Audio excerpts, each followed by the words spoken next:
सालों से टंगस्टन को एक ऐसा मेटल माना जाता था जिसे कोई रिप्लेस नहीं कर सकता। ऐसा लगता था कि इंडस्ट्री इसके बिना चल ही नहीं सकती। लेकिन अब मैन्युफैक्चरिंग सेक्टर में एक बहुत बड़ा और सच कहूं तो एक अनएक्सपेक्टेड बदलाव आ रहा है। जरा सोचिए, क्या होता है जब टंगस्टन इतना ज़्यादा महंगा हो जाए कि मैन्युफैक्चरर्स के लिए उसे इस्तेमाल करना लगभग नामुमकिन लगने लगे। अमेरिका के कुछ सबसे बड़े ड्रिल बिट मेकर्स अब मजबूरी में अपने मटेरियल बदल रहे हैं। आज के इस एनालिसिस में हम टंगस्टन मार्केट में आ रहे इसी बड़े तूफान को डीकोड करेंगे। इंडस्ट्रियल मार्केट और टूलिंग इकोनॉमिक्स को करीब से फॉलो करने वालों के लिए ये समझना सिर्फ जरूरी नहीं बल्कि बेहद क्रिटिकल है। चीज़ों को पर्सपेक्टिव में रखने के लिए जरा इन नंबर्स को देखिए। अक्टूबर में जो टंगस्टन लगभग $600 प्रति मीट्रिक टन पर ट्रेड कर रहा था, वो अब $3000 तक पहुंच चुका है। जी हां, सीधा 400% का जंप। इंडस्ट्रियल मेटल मार्केट में ऐसा प्राइस एक्सप्लोजन रातों रात पूरी सप्लाई चेन को हिलाकर रख देता है। कार्बाइड, स्क्रैप और टंगस्टन ट्रेडिंग से जुड़े लोगों के लिए ये सिर्फ एक आंकड़ा नहीं है, ये एक बहुत बड़ी वार्निंग साइन है। तो अब सबसे बड़ा स्ट्रैटेजिक सवाल ये उठता है कि कोई भी इंडस्ट्री अपने सबसे अहम रॉ मटेरियल में आए इस 400% के उछाल को सर्वाइव कैसे करेगी। जब मैन्युफैक्चरिंग का खर्च इस तरह आउट ऑफ कंट्रोल हो जाता है तो कंपनियों को मजबूरन अपने तरीके बदलने पड़ते हैं, और यही सटीक बदलाव अब हम ग्लोबल टंगस्टन मार्केट में होते हुए देख रहे हैं। इसे गहराई से समझने के लिए हमें टूलिंग इकोनॉमिक्स में जाना होगा। ऑयल और गैस ड्रिलिंग में इस्तेमाल होने वाले टंगस्टन हेवी पीडीसी बिट्स में 75% तक टंगस्टन होता है। अब ऐसा क्यों? क्योंकि चट्टानों को काटने और एक्सट्रीम प्रेशर झेलने के लिए टंगस्टन की जो ड्यूरेबिलिटी है वो सच में बेजोड़ है। किसी और मटेरियल में वो बात नहीं। लेकिन विडंबना देखिए, अब यही खूबी इंडस्ट्री के लिए एक बहुत बड़ी आर्थिक चुनौती बन चुकी है। आखिर इस ग्लोबल टंगस्टन रैली के पीछे असल वजह क्या है? मार्केट को ड्राइव करने वाले 3 मेन फैक्टर्स हैं। पहला, चीन के एक्सपोर्ट रिस्ट्रिक्शंस, जिसने अचानक से ग्लोबल मार्केट में सप्लाई टाइट कर दी है। दूसरा, ग्लोबल सप्लाई चेन में आई भारी रुकावटें। और तीसरा, दुनिया भर में मिलिट्री और डिफेंस सेक्टर की तरफ से बढ़ती डिमांड। इन तीनों फैक्टर्स ने मिलकर एक ऐसा शॉक तैयार किया है जिसने टंगस्टन के दामों में सच में आग लगा दी है। सेक्शन 1, $1 बिलियन का इंडस्ट्रियल दबाव। देखिए, मिडिल ईस्ट में ऑयल सप्लाई के जो डिसरप्शंस चल रहे हैं उनकी वजह से क्रूड ऑयल $100 प्रति बैरल के ऊपर बना हुआ है। इसका सीधा सा मतलब है नई ड्रिलिंग की डिमांड मार्केट में बहुत ज़्यादा है। लेकिन दूसरी तरफ ड्रिलिंग इक्विपमेंट की कॉस्ट इतनी तेज़ी से आसमान छू रही है कि वो इस आउटपुट ग्रोथ के लिए खतरा बन गई है। मार्केट को ऑयल चाहिए, लेकिन टूल्स इतने महंगे हो गए हैं कि बजट मेंटेन करना मुश्किल हो रहा है। और ये प्रेशर कोई छोटा मोटा नहीं है, $1 बिलियन। पिछले साल ऑयल और गैस कंपनियों ने ड्रिल बिट्स पर करीब $3.4 बिलियन खर्च किए थे।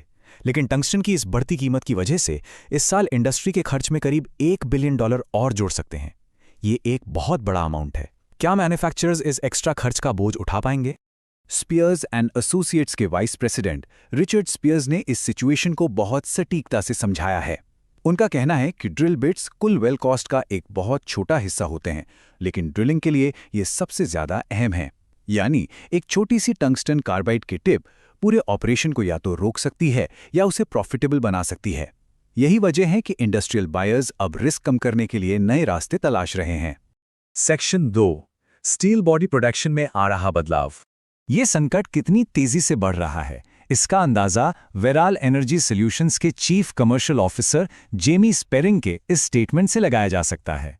वो बताते हैं कि पिछले सिर्फ 7 महीनों में एक एवरेज साइज के tungsten heavy PDC drill bit की कीमत 20 से 38% तक बढ़ गई है। टूलिंग इंडस्ट्री में 7 महीने के अंदर इतनी बड़ी बढ़ोतरी, इसका मतलब है कि मैन्युफैक्चरर्स के मार्जिन लगभग खत्म हो रहे हैं। और इसी प्रेशर की वजह से इंडस्ट्री में एक बहुत बड़ा स्ट्रक्चरल शिफ्ट आ रहा है।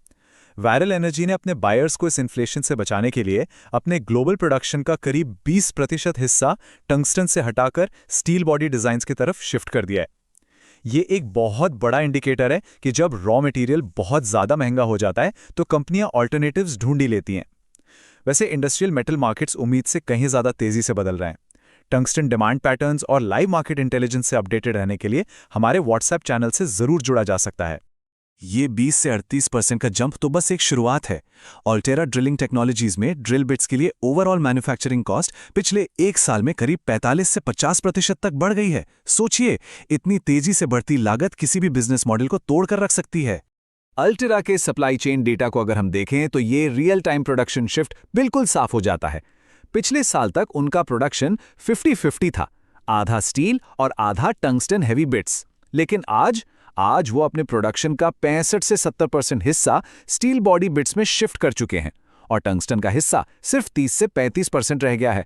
जरा सोचिए, अगर ये सेम ट्रेंड पूरी सीएनसी और टूलिंग इंडस्ट्री में फैल गया तो टंगस्टन कार्बाइड स्क्रैप की ग्लोबल डिमांड पर क्या असर पड़ेगा? अब सवाल ये है कि मैन्युफैक्चरर्स ऐसा कर क्यों रहे हैं। इसका एकदम स्पष्ट जवाब इस 25% के आंकड़े में छिपा है। रिचर्ड स्पियर्स बताते हैं कि अगर मैन्युफैक्चरर्स टंगस्टन के बजाय स्टील बॉडी डिजाइन्स की तरफ जाते हैं तो ड्रिल बिट की कीमतें लगभग 25% तक कम हो सकती हैं। आज के इस वॉलेटाइल मार्केट में 25% का कॉस्ट रिडक्शन एक मैसिव स्ट्रेटेजिक एडवांटेज है। आपके आसपास वर्कशॉप्स या इन्वेंट्री में क्या बदलाव हो रहे हैं? लाइव मार्केट रेट्स जानने के लिए अपनी कार्बाइड स्क्रैप की डिटेल्स हमारे व्हाट्सएप पर शेयर की जा सकती हैं। सेक्शन 3, परफॉर्मेंस का अंतिम ट्रेड ऑफ। लेकिन याद रहे, ये बदलाव फ्री में नहीं आ रहा। टंगस्टन हैवी बिट्स बनाने में धीमे और महंगे जरूर हैं, लेकिन जब बात सख्त और घर्षण वाली चट्टानों की आती है तो इनकी ड्यूरेबिलिटी का कोई मुकाबला नहीं है। वहीं दूसरी तरफ स्टील बॉडी डिजाइन सस्ते हैं और इनका प्रोडक्शन भी फास्ट होता है, लेकिन कठोर परिस्थितियों में इनकी परफॉर्मेंस कमजोर पड़ जाती है। ये एक बहुत बड़ा और रिस्की ऑपरेशनल कॉम्प्रोमाइज है जो इंडस्ट्री को करना पड़ रहा है। एनवेरिस इंटेलिजेंस रिसर्च के प्रिंसिपल एनालिस्ट मार्क चैपमन ने बिल्कुल सही बात कही है। ड्यूरेबिलिटी और कॉस्ट के बीच ट्रेड ऑफ्स तो होंगे ही। इंडस्ट्री ये बहुत अच्छी तरह समझ रही है कि वो टंगस्टन को पूरी तरह से नहीं हटा सकती बिना फील्ड में इसके नतीजे भुगते। लागत तो बचा ली जाएगी, लेकिन टूल की लाइफ और एफिशिएंसी का नुकसान उठाना ही पड़ेगा।